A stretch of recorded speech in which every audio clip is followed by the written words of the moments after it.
Evening everyone, कैसे हैं आप सब लोग। होपफुली आप लोगों ने अपना अपना सिलेबस डाउनलोड कर लिया होगा जो लेटेस्ट DSSB ने अपनी ऑफिशियल वेबसाइट पे अपलोड किया है। तो आप लोग मुझसे ये कह रहे थे कि मैं उसको एनालाइज करके ये बताऊं कि कौन कौन से चैप्टर्स जो हैं वो बहुत ज़्यादा इंपॉर्टेंट है, जो हम एट एनी कॉस्ट नहीं छोड़ सकते हैं। So this is the syllabus I have. TGT natural science का सिलेबस है, मैंने ऑलरेडी प्रिंट आउट निकाल लिया है आप लोगों के लिए। तो मैं इसको एनालाइज कर रही हूँ और डेफिनेटली आपको कल या परसों में बताऊंगी कि आप बायो के, केमिस्ट्री के और फिजिक्स के कौन कौन से चैप्टर्स हैं जो एट एनी कॉस्ट आप करें और बिल्कुल भी ना छोड़ें, और आप किस तरह से क्वालिफाई कर सकते हैं इसको पहले अटेम्प्ट में। नेक्स्ट, आई नो कि काफ़ी सारे एस्पिरेंट्स ये भी बोल रहे हैं कि सिलेबस देने का कोई भी फ़ायदा नहीं हुआ है, क्योंकि जो सिलेबस है उनके अंदर इतने सारे टॉपिक्स हैं कि उसके खुद के इतने सारे सब टॉपिक्स हैं। वो मैं भी बिल्कुल सेटिस्फाइड हूँ आपकी बात से। मैंने भी जब उसको एनालाइज किया तो यही देखा कि चैप्टर्स भले ही आपको इतने दे रखे हैं, टॉपिक्स हैं, पर टॉपिक्स के अंदर इतने सारे सब टॉपिक्स हैं कि हर एक सब्जेक्ट का जो सिलेबस आया है वो बहुत ज़्यादा वास्ट है, बहुत ज़्यादा है। आई थिंक नहीं भी आता तभी भी आप लोग यही करते, बट येस फिर भी एक पॉजिटिविटी, एक मोटिवेशन ज़रूर आती है कि yes we are having the topics in hand. तो वो बहुत होता है। तो आप अपने पास प्रिंट आउट हमेशा रखें। पार्ट 1 में मेहनत करना बिल्कुल ना भूलें, क्योंकि पार्ट 1 आपकी मेरिट को आगे बढ़ाएगा। क्योंकि पार्ट 1 का जो सिलेबस होता है हिंदी का, बहुत क्वालिफाइंग, मतलब आपका बहुत स्कोरिंग सब्जेक्ट होता है। हिंदी हो गया, इंग्लिश हो गया, आपका मैथमेटिक्स हो गया। क्योंकि ये आपका भले ही आप पार्ट 1 जो है क्वालिफाइंग नहीं है, पहले ये 40% इसमें आपको एलिजिबल चाहिए होते थे, 40% मार्क्स, बट नाउ जो पार्ट 1 है वो क्वालिफाइंग नहीं है। बट येस, पार्ट 1 में आप जितना अच्छा स्कोर करेंगे, जो मेरिट होएगी वो पार्ट 1 से बहुत ज़्यादा आपको हेल्प मिलने वाली है, क्योंकि मेरिट पार्ट 1 प्लस पार्ट 2 से मिलके बनी होगी। तो हो सकता है कि आप लोग पार्ट 2 का काफ़ी सारे टॉपिक्स छोड़ भी दें क्योंकि सिलेबस बहुत ज़्यादा है। बट पार्ट 1 के अंदर मैक्सिमम कोशिश कीजिए कि मैक्सिमम आप लोग अपना टारगेट रखिए कि येस मेरे को 100 में से 80 लेने हैं। आई नो आप लोग बोलेंगे कि 100 में से 80 मैं बहुत ज़्यादा बोल रही हूँ। ये ज़्यादा मैं इसलिए बोल रही हूँ कि जब हम 80 के लिए एक्सपेक्ट करते हैं तब जाके हमारे 60 to 65 आते हैं। तो आप तो एक्सपेक्ट करिए कि हमें 100 में से 100 चाहिए, तब जाके आप लोग 75-70 पे पहुंचेंगे। तो आप ये बिल्कुल ना भूलें, अपने पार्ट 1 का रेगुलर बेसिस पे रिवीजन करते रहिए। पार्ट 2 के चक्कर में पार्ट 1 को बिल्कुल भी नहीं भूलना है आपको। और अपने डे को डिवाइड कर लीजिए। अगर आप एक हाउसवाइफ हैं, मैंने आप लोगों को बताया था कि आई नो कि आपके ऊपर बहुत सारी रिस्पॉन्सिबिलिटीज़ होती है, बहुत एक्सपेक्टेशंस होती हैं, बट इतना कर सकते हैं कि 2 घंटे आप अर्ली मॉर्निंग के किसी भी तरह निकालिए। जब बच्चे स्कूल चले जाते हैं, हस्बैंड चले जाते हैं, जब आप काम से फ्री होते हैं, चुपके से आप वो 2 घंटे निकालिए।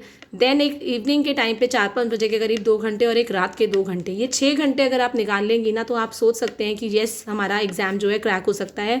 और जो भी आप वो 6 घंटे निकालेंगे, चाहे आप वर्किंग हैं, चाहे आप किसी स्कूल में भी जॉब कर रहे हैं, चाहे आप एक स्टूडेंट हैं, अगर आप आगे भी पढ़ाई कर रहे हैं, बट येस DSSB का एग्जाम के लिए भी प्रिपरेशन कर रहे हैं, आपको 6 से 7 घंटे निकालने हैं। And that hour should be productive, वो प्रोडक्टिव होने चाहिए। 6 घंटे हम पढ़ तो रहे हैं, लेकिन हमने 2 घंटे की पढ़ाई करी तो वो बिल्कुल यूज़लेस है। तो जब आप लोग पढ़ाई करें कंटिन्यूसली 1.5 से 2 घंटे, आपको बीच में कहीं भी नहीं उठना है, बिल्कुल फोकस्ड रहना है, मोबाइल अपना स्विच ऑफ कर देना है। क्योंकि मोबाइल जो है it is a most distracting I think device in our life. हमें बार बार टू किसी को आदत होती है देखने की। तो मोबाइल को तो बिल्कुल ही दूर रखिए 1.5 से 2 घंटे। एंड बीच में 2-2 घंटे के बाद जो भी आपको अच्छा लगता है, जैसे किसी को एंटरटेनमेंट के लिए लाइट म्यूज़िक पसंद आता है, किसी को अपने फ्रेंड से बात करना पसंद आता है, तो ये चीज़ आप कर सकते हैं जिससे आप लोग चैनलाइज हो जाए आपकी एनर्जी।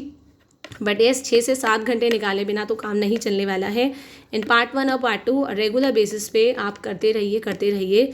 डेफिनेटली आप लोग टाइम से पहले अपना सिलेबस कर लेंगे। और आखिरी की 20 से 25 दिन आपको सिर्फ रिवीजन के लिए रखने हैं। आप ये मान लीजिए जुलाई, आपको जून तक सारा सिलेबस पूरा करना है। जुलाई is for your revision only, क्योंकि जून के अंदर आपका एग्जाम कैलेंडर आ जाएगा। तो जुलाई के आप मान लीजिए कि 15-20 तारीख से आपके एग्जाम्स शुरू हो जाएंगे, TGT BGT वाले जो भी हैं, पहले PGTs के ही होंगे।